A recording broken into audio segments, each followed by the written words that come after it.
Okay, I'm going to be brief in some of the things that to overview the spring, but I do want to hit on a couple of things that we emphasize just coming out of this past season. One of the great advantages, right, is continuity, both coaches, players, and being able to take upon your experiences from a year ago and apply that to how you're going to build your roster and your defense going into our second season here. So the first thing that we wanted to make sure we did is we wanted to continue to build depth that we can trust when it matters most. You think about certain games that we had this past season, particularly on the back end, right? We did not have a lot of depth, and it showed up. You're playing Tennessee, you're playing really well.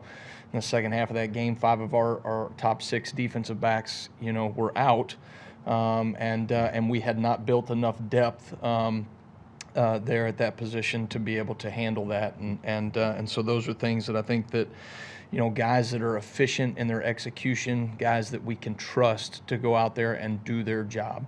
And I thought we've addressed those needs in a number of areas, which I'm excited about. We wanted to create more negative plays. When you look at some of our measurables and statistics and all those things from last season, there's a lot of great numbers to point towards. But one thing that I thought we missed the mark on was creating negative plays and affecting the quarterback in the backfield. And so that's something that schematically we can get better at. Point of emphasis, we can get better at it. Fundamentally, we can get better at it. And a lot of it is just doing your job. A lot of times when you create negative plays and you affect the quarterback in the passing game, it doesn't mean that you just win a one-on-one battle, but you rush as a unit and you keep the quarterback in the pocket as we show them different coverages on the back end. And those are things that I think we took steps in the right direction. We wanted to continue to become more and more disciplined in limiting explosive plays and also keep the penalty numbers lower. I think we've got guys that are playing with more discipline, playing within themselves, doing their job, nothing extra, no foolish penalties. I think, in 3 scrimmages that were all over 100 plays that we ran, we only had 5 penalties amongst those 3 scrimmages on defense. And so that's a really tremendous number to look towards. And really, I think 3 of those 5 penalties happened on guys that were, maybe third or whatever on the depth chart. So some real positives there in terms of the discipline that we're playing with right now coming out of spring. And then probably the last thing is continuing to bring more people along to understand how to play with offensive recognition. And that ultimately, right, when you get to a third down or a red zone or a 2-minute drive, whatever it may be, right, to have that offensive recognition, to recognize what the offense is getting ready to do and to play with more anticipation. And those are things that I think we're starting to bring some younger players along to play with a little more offensive recognition, and that now needs to continue to carry into the summertime, and then certainly fall camp, and then you get all those reps right before we open up against Florida State. Thank you, Coach. All right. Chase on the far left. Yeah, during the spring, the players brought up Jeremiah Beaman's name a lot as somebody who made some big steps. Can you just speak to the spring that he had? Yeah, really, really pleased with Beam and the way that the steps that he has taken this spring. I think you saw pieces of that at the end of the season, even in bowl preparation, and then what he was able to do and execute in the bowl game. He did a really nice job for us in the bowl game, and then, I thought took his game to another level in the spring. And so there's a big body, a big frame that can move. He's athletic, and he is operating with consistency, right, that we can trust. And so I'm excited about his trajectory. Opposite side, Nick. Yeah, what kind of role do you envision for Dejon Lee in his first season with you guys? Yeah, I think time will tell, but I think Dejon is very much on pace to contribute for us as a freshman, and that's always impressive to me when you can have a freshman that can compete in the SEC. But the obviously the measurables, right? The talent, the skill level, the discipline. He reminds me a little bit of Zabian and how disciplined and detailed Zabian was when he got here, Mo Linquist does a tremendous job with that group in terms of building in the fundamentals and the discipline to do your job over and over again. You can have 60 snaps as a corner and you can play 58 of them really well, but if you're not consistent in those other 2 plays, right, you had a bad day. And so I think he's done a really nice job of some of the things that I have seen him, not do well enough or be exposed on. He gets those things fixed, and he can sustain that fix throughout the rest of spring. And so if he'll continue on that trajectory through the summertime and then into fall camp, I think you're going to see him on the field. We'll go to Johnny all the way in the back on the left. LT Overton had some flashes of brilliance last year, especially that A&M game. Just wanted to get your opinion on how he's grown this spring and how you plan to use him maybe in a more versatile role next season. Yeah, I think LT, is a guy that you feel like when he's out there on the field, you can trust him, right? He's going to do his job. He's very consistent. He's a team player. And I think that he can do some things in terms of generating pass rush, that he can take that another step from where he was a year ago. At times he affected the passer, but I think in terms of being able to finish in the backfield, that's something that we hope I think we see him taking steps in the right direction amongst a number of other guys up front there. But to me, LT has worked his tail off to put himself in position to compete at really the highest level, of the SEC, and so we're excited for him and excited to kind of see him take that next step. Stay on the left side. Let's go to Katie. When we talked to the players last week, Bray talked about the returners being a lot more comfortable in the defense in year 2 and being able to focus on like the little details instead of just learning the defense. Is that something you've kind of seen with the returners?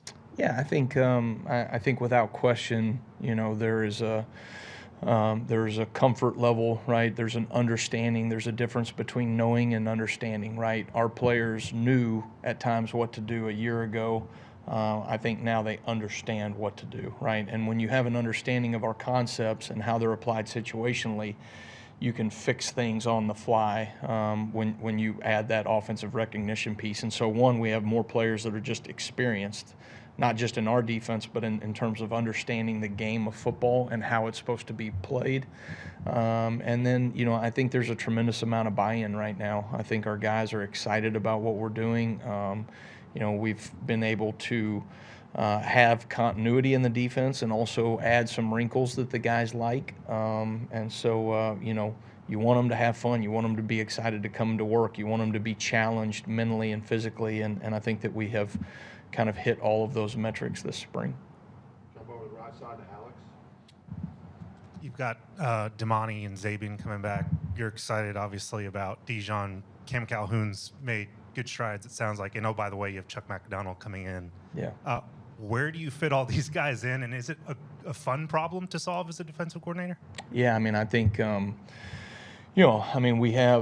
we have something that we didn't have a year ago, which is depth on the back end, right? And that, that's exciting. Quite honestly, it's what I expected when I came here to Alabama, right? That we would have great depth, and you're always going to have years, right, where you have to kind of rebuild some of that depth, and you've found yourself in a position of guys that left for the draft and guys in the transfer portal and a transition of from Coach Saban to Coach DeBoer, right, to where we just didn't have the depth probably that we needed to be consistent on the back end throughout the year. And even that, I think our guys did a tremendous job. But now, you feel like you have some bodies that you can work with. And I think, some of those guys have position versatility. We're going to be able to move some pieces around between the corner and safety room and dual train guys so that we find creative ways to get the right packages on the field.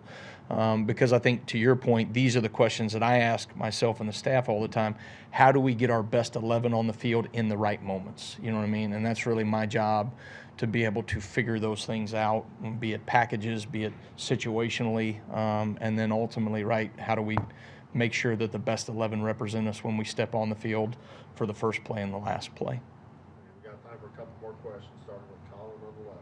Hey, Kane. I'm wondering what you've been able to see from Ivan Taylor.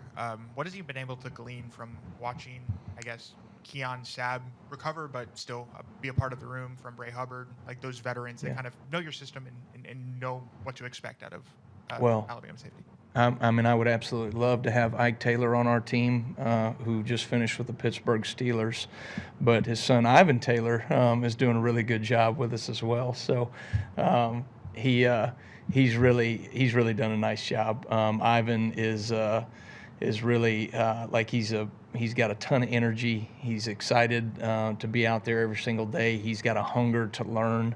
And I think, you know, he's probably one of the best open field tacklers I've seen as a freshman, and being able to get people on the ground, you know, that is a very challenging, difficult skill, and certainly one that, you know, that I think he's really come in probably way above average for what you would see for a young freshman.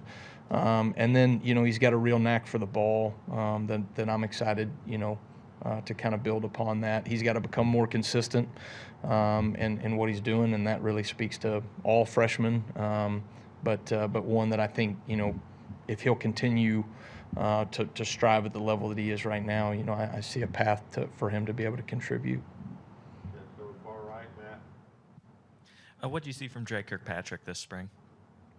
Yeah, you know, Dre, great example, right, of a guy that took a really big step from year one to year two in the off season. And you know, Dre is another playmaker. He's a football guy, understands the game, right, makes plays when it matters most. And I thought he flashed in a number of ways this spring.